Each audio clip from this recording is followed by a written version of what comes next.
você vai ver no Parlamento Brasil. Laudos de autismo passam a ter validade indeterminada no Espírito Santo. Mato Grosso do Sul tem campanha contra o assédio sexual no esporte. Maus tratos contra animais podem entrar na mira da Patrulha Pet em Goiás.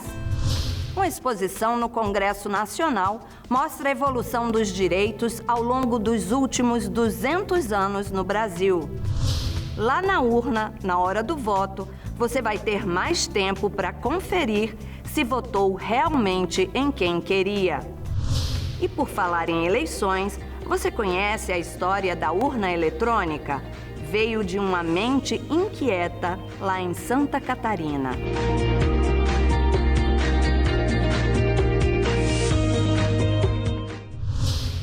Essas e muitas outras histórias são o dia a dia do trabalho parlamentar.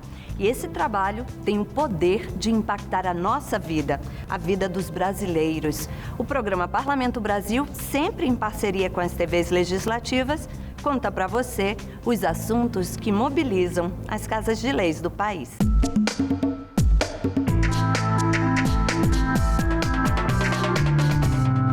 Famílias que têm pessoas com transtorno do espectro autista no Espírito Santo vão se beneficiar por uma nova lei. Os laudos médicos que atestam o autismo agora têm validade indeterminada. Veja na reportagem da TV Assembleia Espírito Santo. São vários os desafios das pessoas com transtorno do espectro autista e de suas famílias. Um deles é o acesso ao laudo que atesta a condição e que garante direitos e benefícios destinados às pessoas com deficiência. O processo para conseguir o laudo costuma ser burocrático e desgastante, como conta a servidora pública Ana Paula. Ela é mãe do Juan Felipe, de 14 anos, que tem autismo severo. O autista, ele tem certos limites, principalmente sensoriais. Na renovação de laudo, geralmente, você enfrenta filas, para passar por perícias, e você imagina que não tem só o autista que está ali para fazer uma renovação de laudo ou de perícia. Então, você imagina, eu vou falar um exemplo, quando eu ia fazer renovação de passe livre, eles marcavam 13h, todo mundo no mesmo horário. E imagina 15, 20 pessoas ali gritando, esperando, e todo mundo na mesma condição do que o meu filho. Então, é desgastante. Não é só naquele momento era o desgaste, porque depois a criança já estava desorganizada e chegar até em casa com ele era muito difícil. Então tem todos esses meios, né, nessa ida de renovação de laudo. O transtorno do espectro autista é uma condição permanente marcada por alterações do desenvolvimento neurológico relacionadas com dificuldades na comunicação e relacionamento social.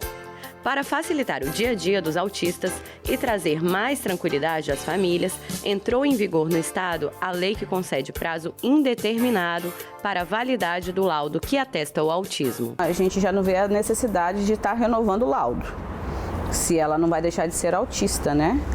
E mesmo que ela, em determinados momentos da vida, ela possa ter uma condição melhor dentro do espectro, ela ainda assim vai ser autista.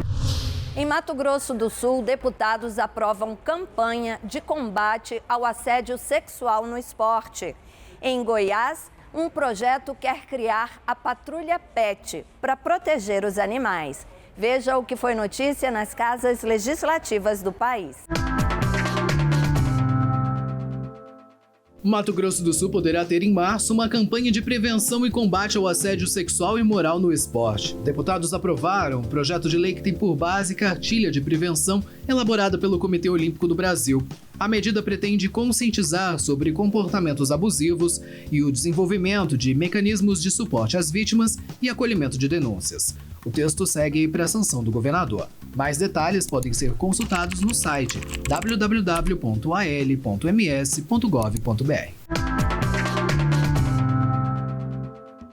uma base arpão será implantada no Rio Negro. Essa é a segunda estrutura policial fluvial que será montada para intensificar as fiscalizações e o combate ao tráfico de drogas e crimes ambientais. A base Arpão 1 fica localizada no Rio Solimões e atua no combate ao tráfico de drogas na região. A base Arpão 1, na Calha dos Solimões, ela foi lançada no atual governo do estado, agosto de 2020. Ela já está com mais de 2 anos. O resultado foi fantástico no combate à criminalidade, principalmente do tráfico de entorpecentes e também do tráfico de armas e munições. Para intensificar as fiscalizações, uma nova base fluvial, Arpão 2, será implantada no Rio Negro. A estrutura policial que está sendo montada em uma embarcação terá capacidade para comportar até 60 agentes de segurança, reunindo de forma integrada a Polícia Militar, Polícia Civil, Corpo de Bombeiros, Marinha do Brasil e Força Nacional de Segurança Pública. A nossa ideia é blindar todo o estado do Amazonas com relação a tráfico de entorpecentes e armas, colocando bases nas principais calhas dos rios. Temos em Quari, ainda até final do ano. A ideia aqui do governo do estado é lançar no Negro, talvez no Negro, e no futuro, Amazonas e Madeira. Com isso, 4 bases, blindamos todo o estado, a segurança será muito reforçada e só vai trazer benefícios para todo o estado do Amazonas, para toda a sociedade amazonense. Na base Arpão 2, que está em obras, estão sendo investidos 4 milhões e a previsão de conclusão está para o mês de dezembro deste ano. Essa é uma triste realidade, cada vez mais próxima da gente. Quem já não viu, presenciou ou ouviu falar de sérios casos que envolvem maus tratos contra animais domésticos? Nas redes sociais, os pedidos de ajuda são muitos, frequentes. Animais abandonados, agressão, abuso de todas as formas, física e psicológica. Quem vê Apolo hoje não imagina o que ele já passou. Todo esse vício, essa beleza aí, a história dele é de superação. Ele teve a sorte, ou melhor dizendo, o destino mudado pelo amor e cuidado diário de Amanda. Por um acaso eu estava passando na rua e vi naquela situação, ele teve uma das pernas, 50% da massa óssea, triturada, então ele não conseguia andar. E foi quando eu resgatei, levei para o hospital. Lá nós descobrimos inúmeras doenças que, infelizmente, os gatos que estão na rua estão vulneráveis a maus tratos e doenças também, infelizmente, Por isso é tão importante a gente falar do abandono, falar da castração também. E além de inúmeras doenças, leucemia que ele tem, fizemos 3 cirurgias ortopédicas nele, colocamos pinos, placas, para ele conseguir andar. Como forma de tentar coibir e estabelecer uma política pública de Estado, tramita aqui na Assembleia Legislativa um projeto de lei para a criação de uma patrulha PET em Goiás. De acordo com o texto da proposta, a patrulha PET terá a atribuição de realizar policiamento ostensivo e preventivo. Em sua justificativa, o autor da matéria destaca que o objetivo é chamar a atenção do Poder Executivo Estadual. É essencial para o avanço da proteção animal que exista um órgão especializado. A patrulha PET terá um papel fundamental em casos de flagrantes, o que vai resultar em maior celeridade na apuração de casos de violência contra animais. Nossa personagem de hoje, Amanda Cabral, reconhece. Ela é entregue à causa. Já resgatou vários felinos. Tem atualmente 7 gatinhos. É amor que se fala, né? E ela deixa uma importante mensagem. Se você não gosta, se você não quer adotar, pelo menos não maltrate. Tem outras formas de ajudar. Não maltratando já é um mínimo. Se caso você vê algum caso de maus tratos contra animais, denuncie.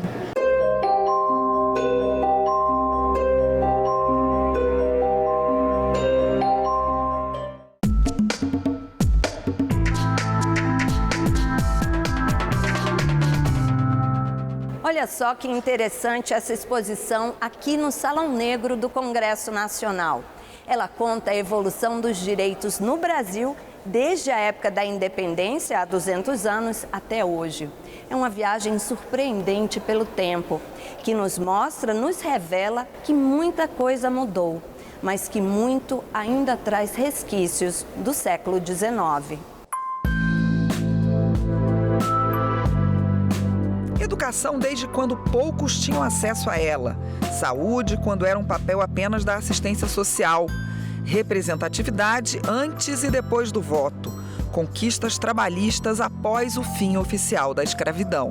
Estes são alguns dos temas que se pode ver na exposição 200 anos de cidadania, o povo e o parlamento, que foi inaugurada no Salão Negro do Congresso Nacional. Um dos curadores explicou como decidiu mostrar este período tão longo desde a independência do Brasil de Portugal. A nossa abordagem foi basicamente buscar os 200 anos de cidadania, ou seja, um histórico não apenas daqueles fatos que ocorreram 200 anos atrás, mas também de fatos que ocorreram ao longo desses 200 anos. Mas não quaisquer fatos, os fatos que contribuíram para a construção da cidadania em nosso país. E essa construção da cidadania foi, em alguns momentos, mais rápida, em outros momentos mais lenta. Em alguns momentos houve avanços e outros momentos houve retrocessos. Então, basicamente, a gente tem 4 grandes módulos, os direitos civis e políticos, que são os mais antigos, que é basicamente votar, ser votado, a representação política, em essência. A gente tem os direitos sociais, que incluem trabalho, saúde, educação, por exemplo, e meio ambiente, e outros direitos mais recentes, criança, idoso, pessoa com deficiência, negros, indígenas, que foram conquistando seus direitos. Um dos pontos importantes da exposição é o que mostra a evolução da educação no Brasil. Na época do Império, muito poucas pessoas tinham acesso à escola. Mesmo em 1920, apenas 24% eram alfabetizados. A educação rural passou a ganhar atenção para treinar os futuros trabalhadores do setor então dominante da economia, a agricultura. Os direitos ao trabalho também estão aqui, desde quando o trabalho escravo ainda era a maioria, até os primeiros direitos do trabalhador. Também estão aqui os grandes protestos por direitos dos anos 1970. Um painel inteiro trata da evolução dos direitos da mulher, desde que elas nem podiam votar antes do ano de 1932. Os direitos da pessoa idosa são mais recentes. Imagine que só nos anos 1950 é que a expectativa de vida ultrapassou os 50 anos. E ali começou a luta pelos direitos à aposentadoria. Muito recentemente, em 2019, a união estável homoafetiva foi reconhecida pelo STF. E neste ano de 2022, a Lei Maria da Penha passou a poder ser usada por pessoas trans. Estas conquistas também estão registradas na exposição. A luta pela redemocratização também está exposta aqui. Desde a emenda Dante de Oliveira, que, embora tenha sido rejeitada, abriu caminho para que mais tarde as eleições diretas voltassem a vigorar no país, após 25 anos sem eleições para presidente.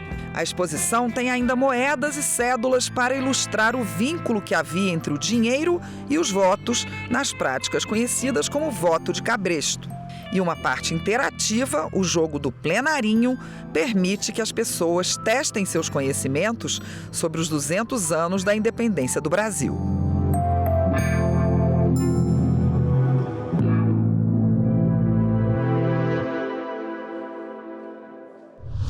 O eleitor vai se deparar com uma novidade nessas eleições: um tempo extra para conferir na urna se votou em quem queria. O objetivo da mudança é reduzir votos equivocados. O eleitor votará 5 vezes no primeiro turno e até 2 vezes no segundo. Após cada escolha, o sistema vai impedir o encerramento da operação pelo tempo de 1 segundo, para que a pessoa confira se digitou o número do candidato corretamente. Nesse momento, aparecerá a frase "confira o seu voto". E eu acho que isso é importante para a pessoa ter tempo de conferir o voto e não cometer a atitude errada ou errar no voto por fazer na pressa. Muitas vezes, o que a gente percebe é que as pessoas não estão preparadas com informação suficiente para a ordem do voto, por exemplo, como é o caso das eleições gerais. Então, ter aquele tempinho para pensar se é deputado federal, se é deputada estadual, se é Senado, etc., isso pode ser bacana. Eu acho que essa medida vai acabar atrasando os outros eleitores, porque eu acho que é um tempo muito longo para tudo isso. Eventualmente, nós sabemos que poderá ter, sim, uma maior demora nas filas de votação. Mas eu acredito que, pela segurança do processo eleitoral, pela segurança do voto, é uma implantação válida. E o eleitor que quiser também já treinar, ele já pode entrar lá no simulador de votação disponibilizado pelo TSE e poderá já treinar, inclusive, com esse intervalo extra que nós teremos aí para exercer a nossa cidadania no dia 2 de outubro. O primeiro cargo a ser preenchido na urna é deputado federal, com 4 dígitos. Em seguida, deputado estadual ou distrital, com 5 dígitos. Depois, o eleitor deve votar para senador, com 3 dígitos, governador, com 2 dígitos e, por último, para presidente da República, também com 2 dígitos.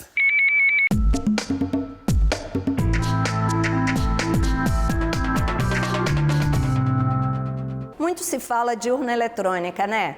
Mas pouca gente sabe como ela foi criada.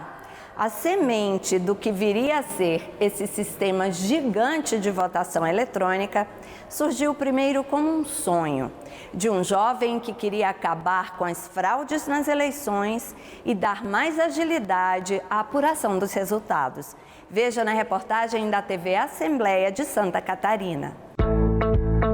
O município de Brusque, localizado no Vale do Itajaí, é conhecido como o berço do voto eletrônico no Brasil. A cidade catarinense, com 135 mil habitantes, foi a primeira do país a contar com o processo eleitoral informatizado. O criador deste sistema, que revolucionou o jeito brasileiro de votar, foi o desembargador aposentado Carlos Prudêncio, que vive na cidade e chegou ao Tribunal de Justiça por mérito. Um dos motivos foi a ideia que teve. Ele conta que tinha esse sonho desde a década de 1970. Justamente pela lentidão da votação manual e apuração também manual. E à época se falava muito em fraudes, não aqui em Santa Catarina, em outros estados, e nós teríamos que inventar alguma coisa que justamente evitasse essas fraudes. E essa lentidão toda. Aí quando eu fiquei sabendo que existia computador em alguma parte do mundo, eu já fui introduzindo a partir de 1982 o computador. Em 1982, Prudêncio foi juiz eleitoral na região de Joaçaba. Ele conta que pediu emprestado o único computador da região que pertencia a um jornalista. Com ele foi feita apenas a totalização dos votos. Nas 2 eleições seguintes, já em Brusque, repetiu o feito e foi ficando famoso pela agilidade na apuração dos votos na comarca onde atuava. Mas ele queria mais e, com o avanço da tecnologia, começou a planejar a votação eletrônica. De acordo com o desembargador, na época foi difícil conseguir a ajuda necessária. Recebeu muitos nãos antes de realizar o sonho, que só se tornou realidade porque o irmão era profissional da informática e decidiu ajudar. Várias empresas, e de grande porte a nível internacional, multinacionais inclusive, se negaram a colaborar comigo para apresentar o voto eletrônico. Várias empresas. O único que deu ajuda, está entendendo, foi o meu irmão, Roberto Pedro Prudêncio, o Jorge Zimmermann, que é da Ceprodai aqui de Brusque, e também muito ajudou o Mosiman, que é um contador além do meu pessoal do fórum. A ajuda foi pequena, mas suficiente. Em 1988, ficou pronto o primeiro sistema de votação eletrônica, que seria colocado em prática nas eleições daquele ano em apenas uma sessão eleitoral de Brusque como teste. Mas recebeu mais uma resposta negativa. 88, já o prontinho, 100% o projeto, já testado por toda a população aqui de Brusque, e fui ao presidente do TRE, e o presidente do TRE me proibiu de eu lançar o voto eletrônico em 1988. No ano seguinte, em 1989, nas primeiras eleições diretas para presidente da República após a ditadura militar, Carlos Prudêncio decidiu ousar. Não pediu autorização para ninguém e testou o invento em uma sessão, onde os eleitores votavam na forma tradicional, com cédulas de papel, e também no computador, como teste. Em 89, fiquei em silêncio, continuei os testes, junto com os técnicos, junto com meu irmão, junto com mais essas pessoas envolvidas, menos as multinacionais, lógico. E, está entendendo, lancei silenciosamente, sem pedir autorização para o TRE. Ou seja, fiz a revelia do TRE. A iniciativa deu certo, motivo de comemoração para a pequena equipe que apostou na ideia do juiz de Brusque. Foi uma solução caseira, então, com pequenas empresas? 100% caseira. A única que não era caseira era do meu irmão, que a sede era Blumenau, a firma dele, firma pequeníssima, e a Embratel, que era de Blumenau, e mais 2 firmas de interligação do sistema também de Blumenau. E todas elas fazendo gratuitamente. O voto eletrônico em Brusque virou manchete em jornais do Brasil inteiro. Prudêncio guarda em casa, em local de destaque, o computador usado na primeira votação eletrônica do país e que funcionou como urna. Em 1990, nas eleições para governador e parlamentares, tudo ficou mais fácil. O então juiz de Brusque já contava com credibilidade. Tudo mudou em 90, por quê? Porque o presidente do TSE, o ministro Rezec, até então, ele me telefona, me dá os parabéns pelo feito maior que estava existindo dentro da Justiça Eleitoral no Brasil.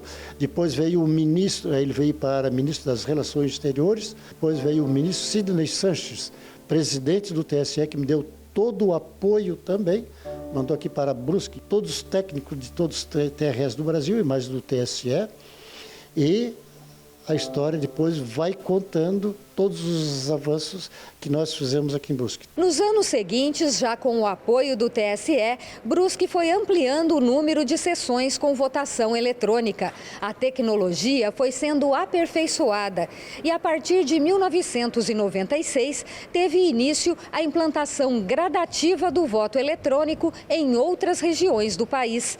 As cidades com mais de 200 mil eleitores foram as primeiras a contar com o sistema informatizado de votação e apuração dos votos. Eram 56 municípios mais Brusque, que ganhou o direito à nova tecnologia, agora em todas as sessões eleitorais, por ter sido o pioneiro.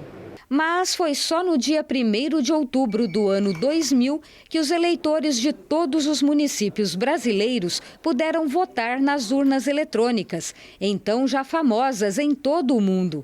Hoje, 47 países adotam o sistema brasileiro de votação. Mas a imaginação do doutor Prudêncio não parou por aí. O desembargador aposentado conta que também é dele a ideia da identificação do eleitor pelas digitais, que deixa a votação eletrônica ainda mais segura. Prudêncio rebate as críticas ao invento dele e pede mais tecnologia para provar que a votação eletrônica brasileira é segura. Enquanto tiverem pessoas que criticam, cabe ao poder público provar de que aquilo que está sendo dito não é verdadeiro, porque o voto já é auditável. Desde 33 anos atrás até hoje ele é auditável, é só continuar. Nós temos é que avançar na tecnologia, empregar. Todo dia tem alguma coisa nova dentro da tecnologia. aposta na tecnologia usada nas transações com criptomoedas, considerada imutável e 100% transparente. Se tiver alguma coisa superior, vá buscar também. Se são 30 camadas hoje, que bote 35 camadas. É só isso, é mais nada. Nós não devemos estar perdendo tempo em discutir. Temos que avançar no pensamento até para desenvolver a cultura de todos os brasileiros. E o que será que o visionário Carlos Prudêncio sonha para o futuro das eleições? Para o futuro é eliminar tudo isso que existe e o eleitor vai diretamente em qualquer computador, que já está proposto dentro do projeto, já testamos, inclusive aqui em Brusque, ele vai votar de qualquer computador da sua residência, até mesmo o seu celular, o seu local de trabalho e também, está entendendo, sem necessidade de a eleição cair num domingo. E depois, eletronicamente, o computador já vai divulgando os resultados, sem a manipulação das pessoas.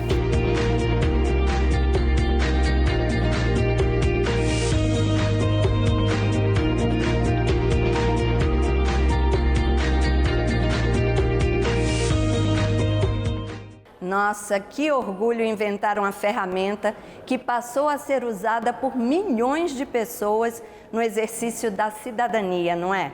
E olha, não só aqui no Brasil, como no mundo. Bom, o Parlamento Brasil fica por aqui. Se você quiser rever qualquer um dos nossos programas, já sabe, tem tudo na internet. senado.leg.br/tv/Parlamento Brasil. Tem também o canal da TV Senado no YouTube. Aproveita, se inscreve e tem o velho e-mail. Manda uma mensagem. Semana que vem a gente volta. Tchau!